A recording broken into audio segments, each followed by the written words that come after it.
welcome to RaceNuts. Should we kick this in? I'm going to throw us in. Can I throw us in? Is that how we're going to throw us in there when me tell me I'm going to get my ass I want to beat? deep dive right now. Can I? I'm going to throw us in. Yeah, 27. Alright. Sorry, I was double checking. Alright, 27. well, Ash, I will, kick us mate. off, Well, mate. everyone, that's a bit of pre-roll for you there. If Dan decides to put that in. So welcome. Very much not on the off chance that my girlfriend listens to any of this. Anyway, that's just Dan messing with his love life. Welcome to RaceNuts episode 27, the podcast. Today we are looking back at the Bathurst 12-hour that we had. We're looking at the big thing with Sqaud, 888, and we've got a couple of other articles to cover today, and just what else we've been doing around the motorsport world. So, Dan, if you want to take us into the first subject that you would like to. Absolutely, mate. I think this is without doubt going to be the biggest news story of the year, at least within Australia. 888 Ampol Red Bull Racing, the Chevrolet Camaro homologation team. Shut up, Ash. Let's see you do better. Actually could. You can't. Sweat doing better. All talk. The Chevrolet homologation team has defected to Sqaud Performance. There we go. That happened on. Let me pull up a fat little calendar here. Thursday. Friday. Thursday. No, the rumor broke. On Thursday. The story broke Friday. Thursday, 30th of January, and then the story broke midday on Friday. You know where I'm getting backwards? Of January. I've just listened to a big podcast with AVL from Sqaud about his involvement with it, and he was telling the story of it all coming together on Thursday because that's the day it was in the States. But no, late Thursday night, Mark Fogarty Supercars from Extra or something? his former, I believe. Supercars Extra, formerly a journalist for Sqaud, and used to be a member of what's currently the Sqaud podcast now, was formerly known as the Parked Up Plus podcast. He put out this story saying that Sqaud was going to defect and it was going to be announced tomorrow. He copped a lot of flack for it. I looked at that going like, it kind of sounds like bullshit, but there's a lot of detail, and this bloke he's one of those guys that, at least every time I've read an article from him, or when I used to listen to his podcast when he was part of Parked Up Plus, that he doesn't say things lightly, and I thought, I'm willing to post this rumour. Marked as a rumour, marked where we got it from, and we're not trying to steal any of their fun, but we're going to post this because this bloke is typically reliable enough that he's normally on the money, and if he's not, there's a lot of smoke for no fire. And sure enough, he said it'll be Friday night. It was Friday afternoon, Australian time, just about lunchtime on the East Coast. During the Sqaud Performance live stream, where they showcased a lot of their relaunching of the Sqaud Performance brand, and had Christian Horner there from Red Bull Racing, talking about their new engine program, the new plans to re-enter Le Mans, and the Endurance Championship, their plans to reinvigorate their off-road teams, which aren't doing that bad to start with, and their new GT4 program that only kicked off probably about this time last year. Saying what their budget is and where we're spending all our cash and research. Ford's declared war on motorsports, and I love it. I'm all about it. And part of that was they have grabbed 888 Racing, and 888 Racing will now be the homologation team for Sqaud, taken over from Dick Johnson Racing as of 2026, but the homologation stuff really starts now. They're already beginning the homologation, as DJI will already be done, 'cause, the seasons are just about to start. DJI, I presume, has already done whatever homologations they had to do. Red Bull 888, have said they're going to really go through that and reinvigorate with some of their ideas. And so they're already beginning the process of that to submit for the 2026 rules. They're already beginning the process of building 2 Mustangs to be for next year. How far along they are, I can't imagine it'll be very far along. And it's just a whole... It's the most craziest thing that's happened in the sport for a fucking long time. It's just unforeseen, I think, and so, like, Dan put out the rumour post. I woke up to it. I'm like, oh, yeah. And then once it was confirmed, I told Dan to go fuck himself, because one time out of my poll, he said, oh, Triple Eight and DJR, they would never... This was talking about Toyota and who might defect to them and whatnot. And Dan said, oh, nah, I don't see it happening. I stand by that. I stand by that on one leg. Let me hear me out here.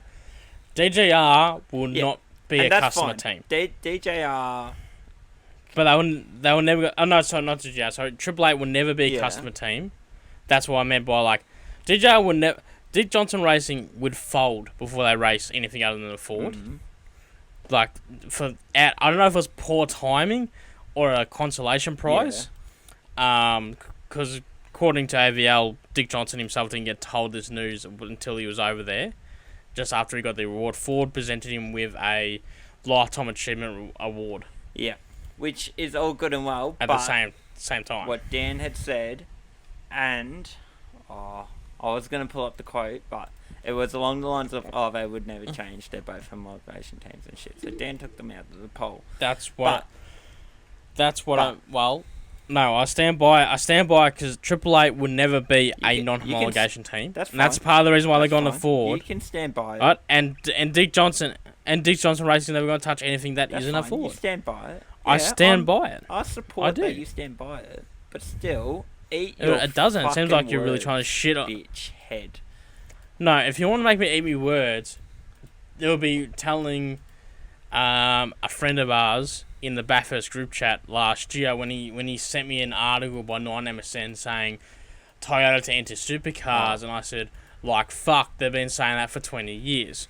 And then the very next day, he also told me to go fuck myself when Toyota entered supercars. If you ever listen to Dan and think, wow, this bloke knows something about supercars, don't think that. He knows fuck all. I was wrong twice. And the first one... The Toyota thing doesn't count, because I was right, they didn't go Toyota. I'm not trying to arc you up or anything, I'm just saying your shit, and that's okay. Too late, you've arced me up. Anyway, we're going to crack on with our thoughts and shit and all that about Triple Eight. Do you want to...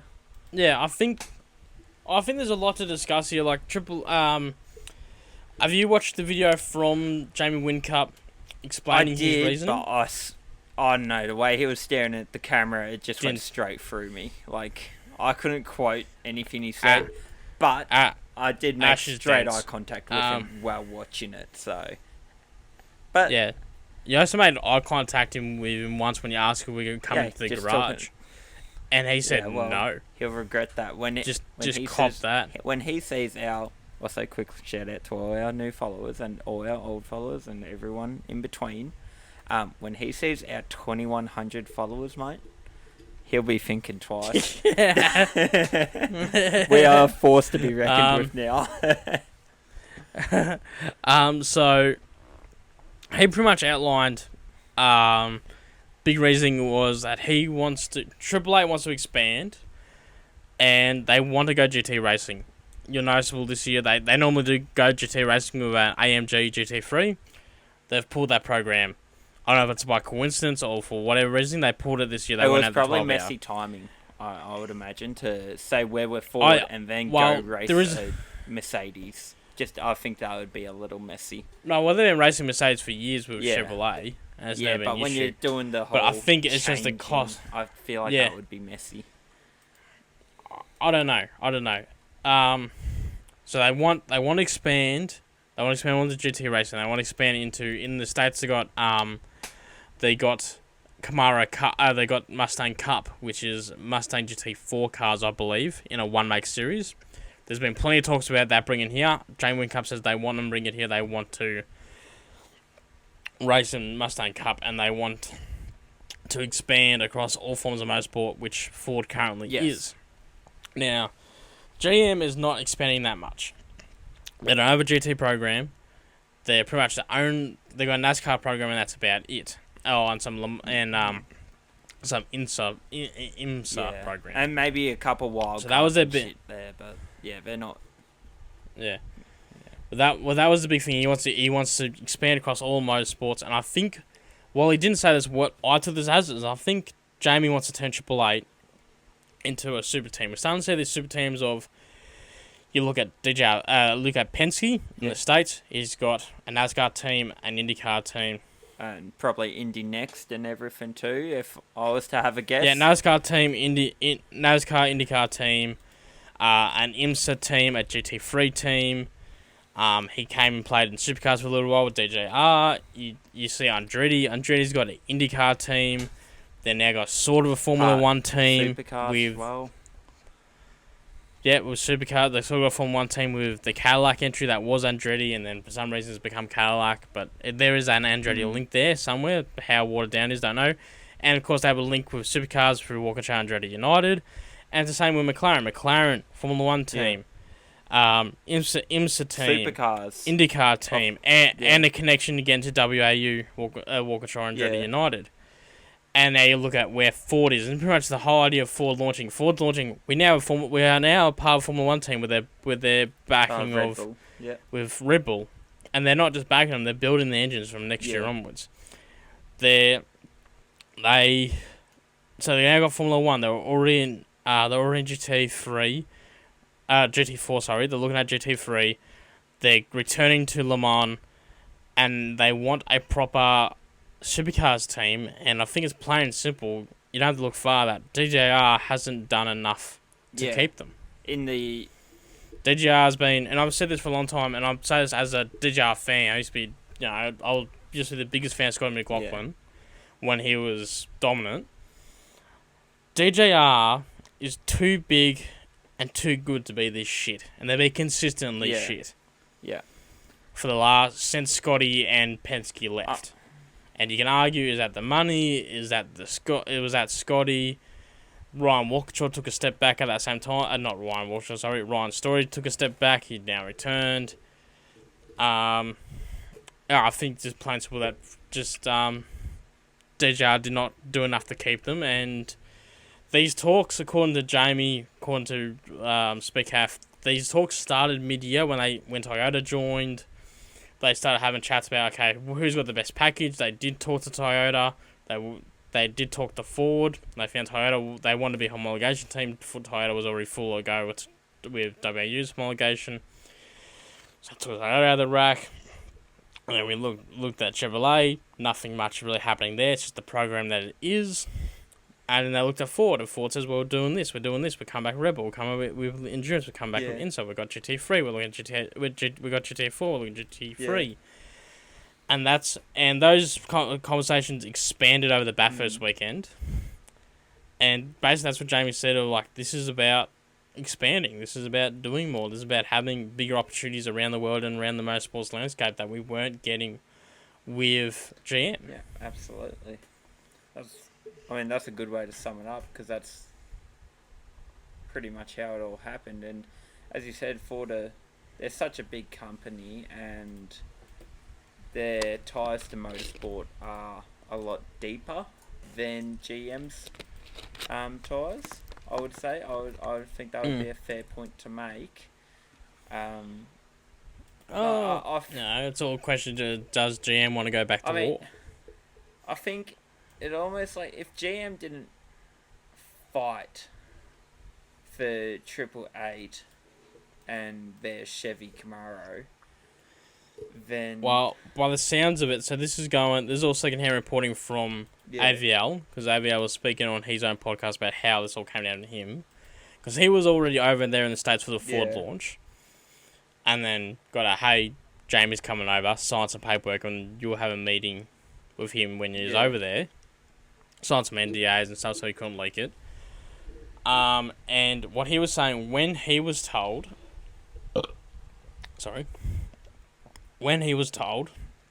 that he got told Thursday morning US time. Yeah. And then Jamie, ahead of the official announcement, was going in the meetings to call his drivers, Will and Brock, to tell them, and to call Craig and have a conversation with Craig about it.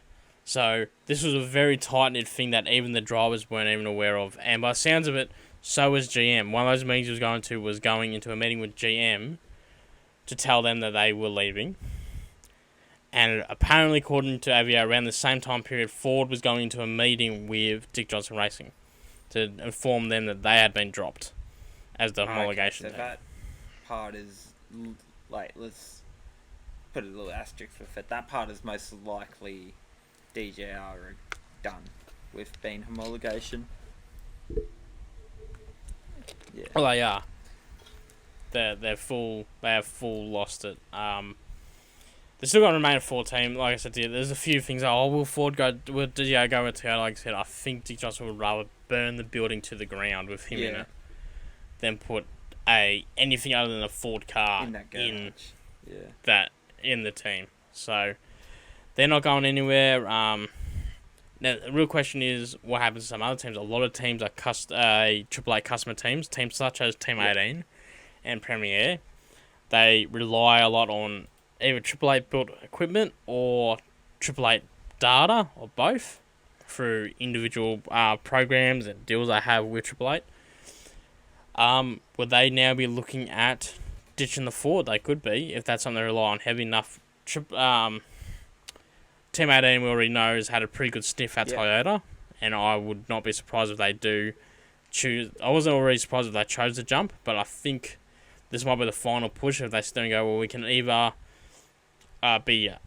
switch to Ford to follow Triple Eight, or we can go Toyota and be one of their new teams, be the first in. Yeah, so that'll be interesting to see what happens from there. I'll be just seeing what happens, what changes Triple Eight make to the homologation, if the car gets any better, if the parity gets more sorted. And finally, who's going to take... my personal bet is... So whoever's going to take over homologation for GM is got to be... got to have the money... They've got to be successful, and they've got to have the money to tool up. Now, the logical choice is Erebus. Besides, we take Triple Eight out of the equation. They're the last Camaro champion, and they just won Bathurst. Also, there's something good about their chassis, because now even Dick Johnson Racing's buying their chassis off them. But do they have the money to tool up? Can they tool up and develop and be called on to homologate the car when required? Don't know. I don't think Brad Jones can take. I don't think Brad Jones will be willing to take it on. There has been talk about Grove, and this is probably the only other option I see. Is Grove's always had a few talks about leaving Ford out of their own complaints with the parity and stuff and the support by Ford. They were a sniff for Toyota, but maybe if they get an offer to GM, they come across to GM and race Camaros and be a homologation team. That might be enough for Grove to come across. Yeah. I don't have much to add to that. I think you've got the nail on the head there. I think I've covered a bit. Yeah, I think I covered... I don't think on top of my head. I think I have some more stuff after we end the episode, I guarantee it. But the final thing is Craig Lowndes. So the wildcard program is preferred to be continuing. I think it's already been signed on for next year with Suzuki Bato. We saw renderings of a Suzuki Bato Mustang. Noticeably about the Craig Lowndes name. Now, so Lowndes is out of contract at the end of this year for the wildcard program. Yep. And it seems that he's been with Triple Eight since 2005 as a driver. Obviously, a large amount of his accomplishments have been with Triple Eight. Question is, does he stay? It seems logical. Oh yeah, he should jump across. But here it gets murky. Is he is an official brand ambassador for GM. So he's going to have to choose between, does he want to continue in that role as a brand ambassador, or does he want to dissolve that arrangement and follow the team to Ford? I think, personally, he's going to follow the team to Ford. Yeah. I think he'd be more loyal to the team and the whole expansion and all that. And just being an ambassador for... Arguably, just from what I've seen in comments, I haven't done any research myself on it, but a lot of people are leaning towards GM is leaving the Australian market, or we're just not getting their cars here, or they're not your everyday car that you can just buy and shit like that. Well, they don't really have an everyday car. The closest the Camaro's been out of the production for a while. The pretty much everything you can get is a Silverado is pretty much the closest thing they got to a normal road going car here in Australia. So that's another thing that why Jamie chose the decision is marketability in business. You can market cars. Absolutely. More. Ford is pumping a lot. Ford sells a lot of cars here. Last year, the Ford Ranger was the best-selling car in Australia. Yep. So there's a lot more commercial opportunities with that. Absolutely. And with that comes cost promotion with the Formula One boys, with the Dakar boys, and all the Le Mans team when it gets going again. Yeah. I did lost my train of thought just then, because I did have a good point to bring up with Ford. Oh, that's what I was going to say. Now, we're hearing a lot of talk about, it's over, Camara's going to leave, it's going to become a one-make series, blah, blah, blah, blah, blah. Plenty of that kind of talk floating around, absolutely. There's always that. Along with the usual supercars, it's dead, it's been dead for years, blah, blah, blah. Why are you still fucking here then? Anyway, that's not the point. I'm not going to start that rant again. Now, there is precedence for this. Camara's not going anywhere, at least the car itself isn't. Because from sort of 2014 and 2018, Ford pulled all their back from supercars. There was Mustangs, there was Falcons on track, but there was no Ford involvement as a factory. What supercars did back then was they, to my understanding, if I'm wrong, correct me in the comments, but this is my understanding what they did, was that supercars themselves took it on them to buy the IP from Ford. Ford was more than happy to have its IP involved, they just didn't want to be involved with it themselves. Supercars brought the IP required to run it, and Supercars homologated themselves the Falcon.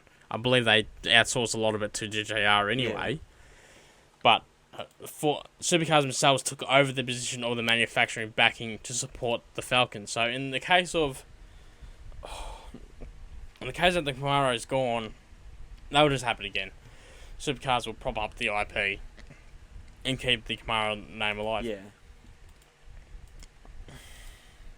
I don't really have anything back to that. I think all bases have been covered there. I'll just touch on the poll that we did for it. So we asked the question of, is 888 Engineering's defect to Ford good or bad for supercars as a sport, not as a business? This was a question as a sport, just not a business. And obviously the two are so intermingled, but I wanted to try to separate it when I asked the question. 49% of people said it was bad for the sport. 31% of people said it was business as usual, and then only 20% believe that it's good for the sport. So, just capping off there with how people feel about it. I believe a lot of the people who said bad for the sport are very red blood, and there's a lot of pain in the Camaro in the GM community at the moment.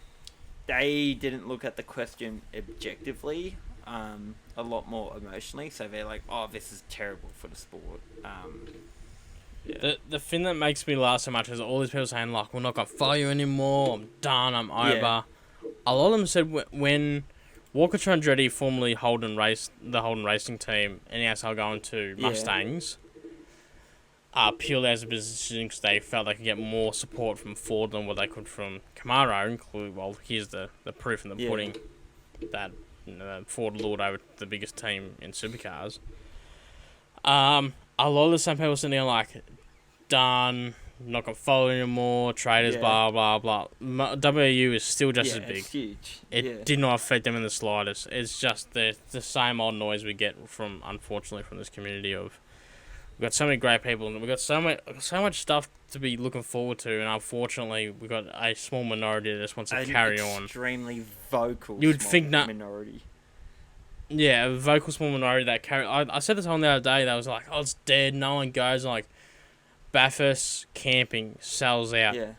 every year, and every year they add more spots. Yeah, they're expanding taking up every year. I think more last year they added paddocks. 200 more campsites. 200 more campsites last year, and it's still fucking sold out. The sport is not dead. It might be not as big as what it was in the early 2000s, but it's long from dead. It'd have to be some catastrophic events, and let alone with this Ford and Triple Eight deal, and Toyota coming in. Toyota did their research. There's no doubt about it. They chose when they wanted to come back to supercars, and they chose.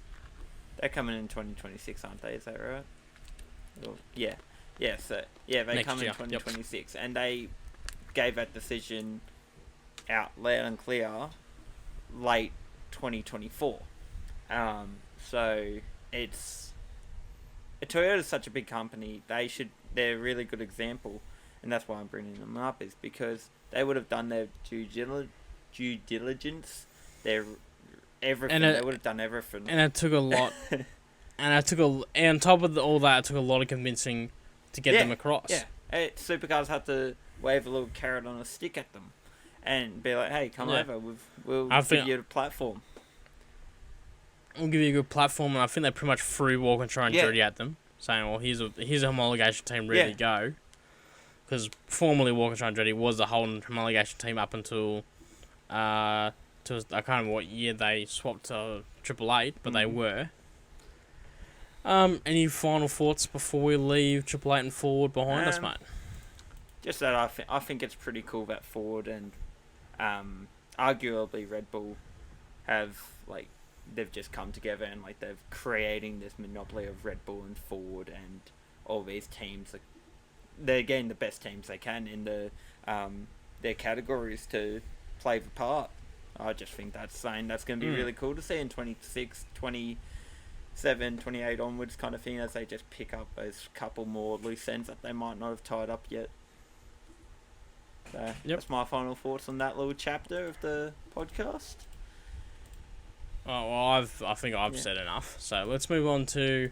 Now, man, I'm going to leave this a little bit more in your hands than my hands, because all I really saw was the highlights, and I listened to as much as I can, but... A little bit of a breakdown of the 12-hour, which of course was won by the 32 BMW of the Vanderlyn brothers, which is Kevin and Sheldon Vanderlyn, and Augustus Farfus. I believe so.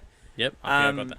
So, like you, I didn't get to watch nearly as much as I'd have liked to. I watched the... I got nothing. I watched nothing. the first couple of hours. Fucking insane. So, to just recap a couple numbers on it, there was a 22-car field, I believe, with second highest attendance in terms of camping or tickets purchased for GA on the day. I'm not too sure where exactly the number comes from. I believe it was around the 52,000 mark. I could be very wrong there, but I believe it's around that.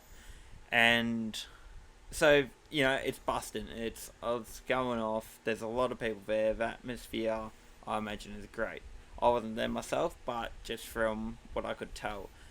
In the morning, it kicked off with it's at 5:45 start time, and it's just dark there at that time. Simply put, the sun isn't up yet, and the international drivers all jump in as they're more accustomed to the track at that time. Just the darkness and the experience in the cars. So they kick it off. I did see Chaz gained 4 positions on the start though. So they kick it off by going 3 wide up Mountain Straight, which is just the first lap. They're just going 3 wide up there, which is, I think, set the precedent for the whole morning. As you would have seen, Dan, in your very minimal watching of it, cars just started dropping like flies, hitting walls, hitting each other. The biggest one for sure was Stephen Grove, almost going off the top at Skyline / the S's. His car genuinely almost flew because I think he had a brain fade for a second and just left the door open. Nah, he had a little, and then just he left the door open for Kenny Harbull, and Kenny Harbull put the nose in, and that it was just a 2-1. And it was the lightest tap. You hear it from Kenny Hubble's in-car camera. It's just a little fud. It's nothing. But I will give a shout out to the stewards there, because they, when penalising, looking at what the punishment, if any, should be, they looked at it at the approach of the incident itself, not Stephen Grove's crash. That was completely separated. You punish the action, not the result. And the result was fucking insane. I believe there was more fan footage of it than the actual coverage, but having said that, it happened so quick that you can't expect these cameramen to just be everywhere at the same time. I mean, they've got a whole, they'll have a whole, I do know the broadcast, 300 metres of track they've got to cover or something. Yeah, the broadcast budget for the top hour is a lot smaller than the 1,000. Well, there you go. So if they can say they have 5 less cameras around the whole track than what they might do at the 1,000. But hopefully that can be increased, and then, more cars come because there's more coverage and all that. Hopefully all good stuff come from that. Well, the Apex Hunters guys were pointing out how expensive it actually is to run GT3 car, because obviously the cars are expensive. They're a couple $100,000 a hit. But they were saying for just fuel and tyres, someone gave Scott Pye an estimate of $80,000 for the fuel and for the Pirelli tyres. Yeah. And that's nothing. Nothing's happened beyond that. Apparently, there was still teams looking for drivers up until a couple of weeks to go. Yeah. And offering, including Scott. This is how Scotty knows. Apparently, they were offering him like, hey, if you can get a sponsor on board that can, up front $50,000, you want to come drive as a silver or a gold, whatever your rating is. Oh well, there you go. So, yeah, that's the. And no one that, like, the same sort of people I ranted on about before, there's someone's always say, like, oh, fuck it, let's just make supercars GT3. No, you don't. Not. Because it's so, as expensive supercars is right now, $250,000 car. I think tyres are $200 a hit. I don't know how much fuel is a litre. But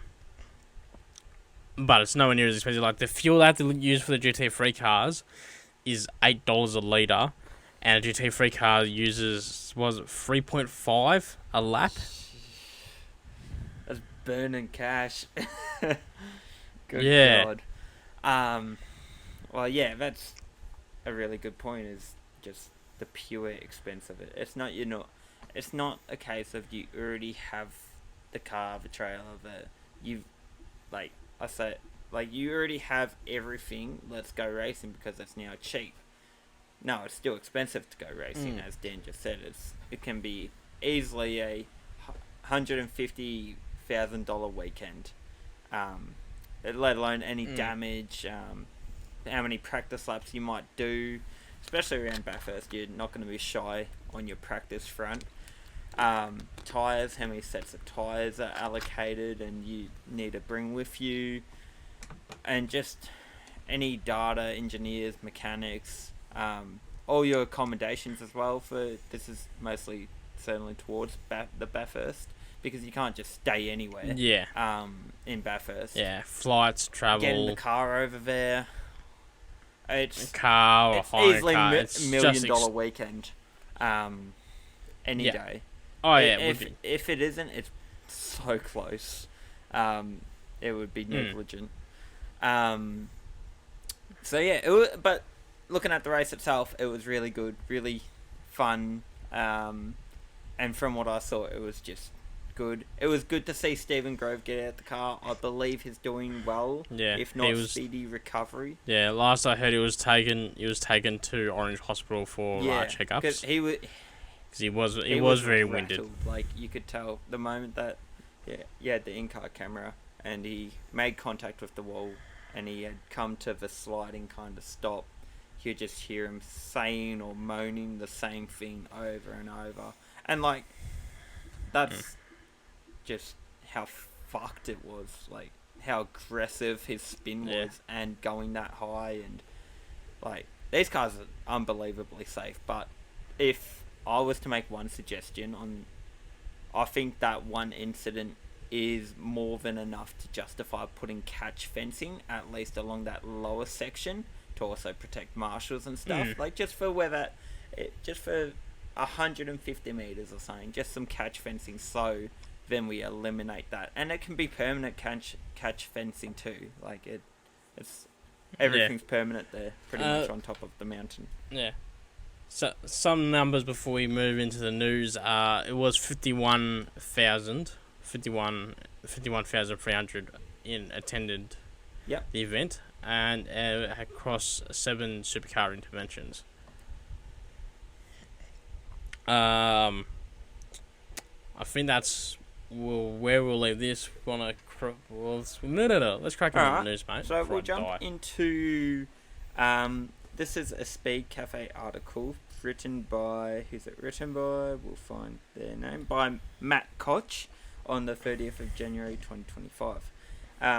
So Matt has written here, controversial ex-F1 racer dumped as fair steward.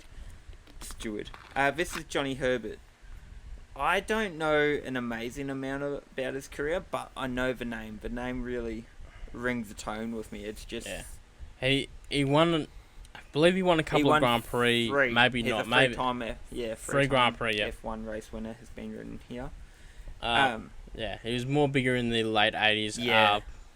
Not really the point, but he has a bit of a limp because he had an accident in Dallas, I believe it was, so bad, and his feet actually came out of the cockpit, out of the front, because the whole front of the car dissolved, and it smashed his right foot to shreds, and the hospital in Dallas was actually going to cut his foot off. They were going to amputate, and it was the Formula 1 doctor,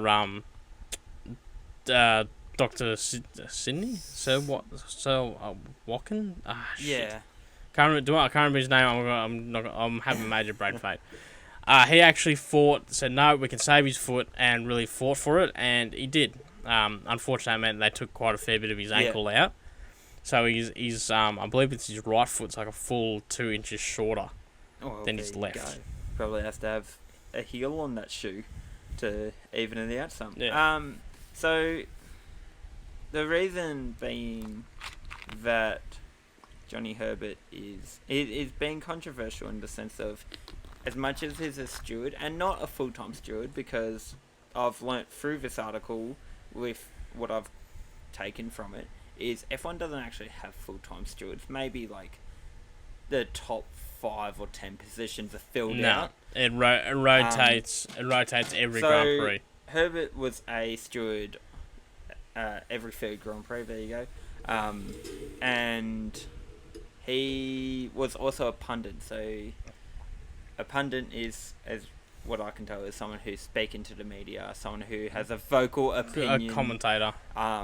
Someone out there, and being a steward and being a pundit at the same time can be. Yeah, it was a commentator with Sky. Being a steward and a pundit at the same time, good insight when you're commentating, but it's also, I don't know, there's a line and it needs to be drawn. So I do understand where Fiat are coming from. Here in the past, he has been critical of Max Verstappen. And then, I believe he was also Max was penalised in such a way that it was unfair, because there was another incident similar, and for Charles Leclerc, I believe, and the outcomes were completely different. So Max had where is it here? I believe. He had to do some kind of community service, and then Leclerc has done the same or similar action, and Leclerc only got a £10,000 fine. So there's discrepancies in the dealings. This was a swearing thing. So Max swore in a press conference, copped $10,000, and the community service, where Charles did the same thing and copped a much lesser fine. There's I want to go into it next week, because we're going to have a bit of a light episode next week. I want to go into it more then about the actions of hopefully outgoing FIA president Bin Salim, I think his name is. I want to go a little bit deep dive into this bloke, because He's fucking around, and boy, the sport is finding out. You ready for me to kick off my next one, mate? Roll in. So we've got a few new rule changes for the upcoming Supercar season. Starting with the full course caution has been tweaked. It's practically gone. So last year's procedure saw the 15 seconds of slow to 80 kilometers, followed by the full course caution, followed by the safety car if it was required. Now that procedure is gone. The slow down to 80 remains. But now the full course caution part is no longer part of the procedure. So the Sqaud still hold it. RaceNuts still holds it as a tool if they think something requires a full course caution. But we won't get what we saw last year, which was full course caution called, anyone down to 80, then 2 laps behind a fake safety car. Then the real safety car comes out. It'll just be safety car, full course caution. When everyone slows down to 80 and gets under that 15 seconds, then the safety car will deploy. And when the track is clear and safe, the cars will be told they're allowed to speed up to catch the safety car.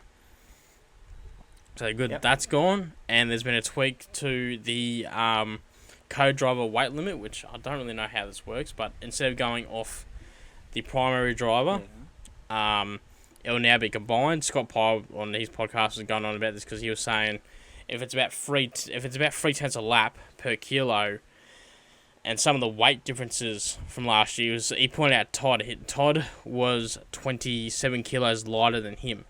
Oh, okay, yeah. And I can't be stuck doing the maths, but that's a fair amount across a couple of laps.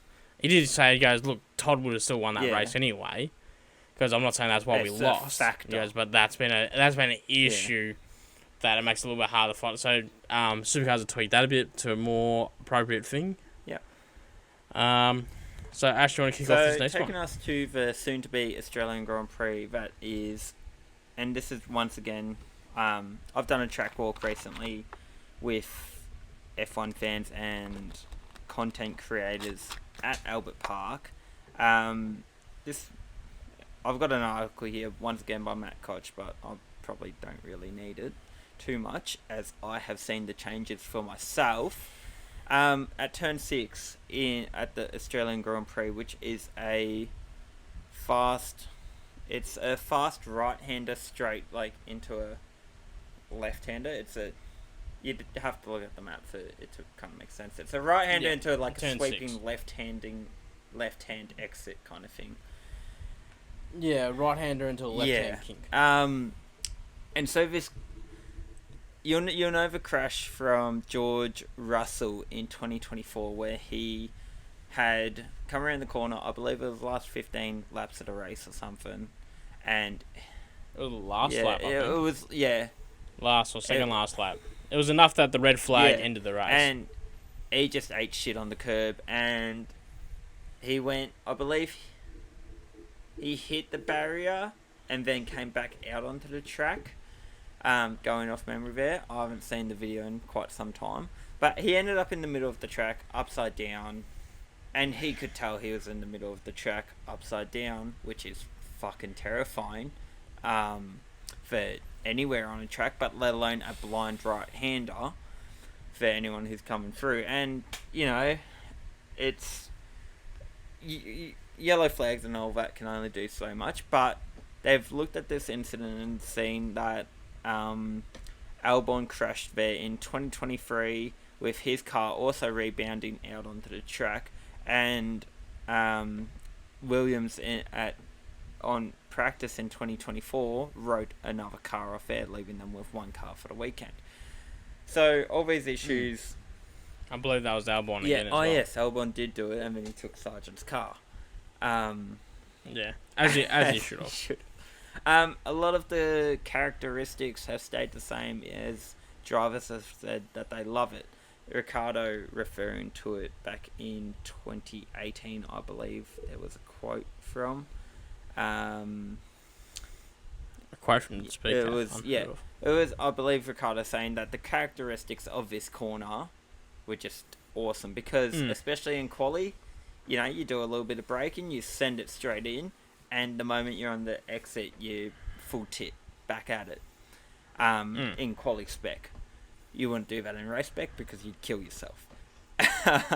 And so what they've done, they've taken this curb from being a hump, if you will, to a negative camber with like rumble strips. So you it almost like looks like steps throughout it, and that's gonna solve a lot of problems. They haven't gone overboard trying to change the whole apex of the corner, slow the cars down or anything too much, as in the 2026 regulations, cars will be slowed down by that. So they're just they're doing a good band-aid fix, and just seeing how everything responds to it. But they have stated, the GP Corporation, that safety is their foremost thing. So they haven't taken this lightly, they haven't half-assed it, but they've taken into consideration that the cars will be slower with new regulations in place.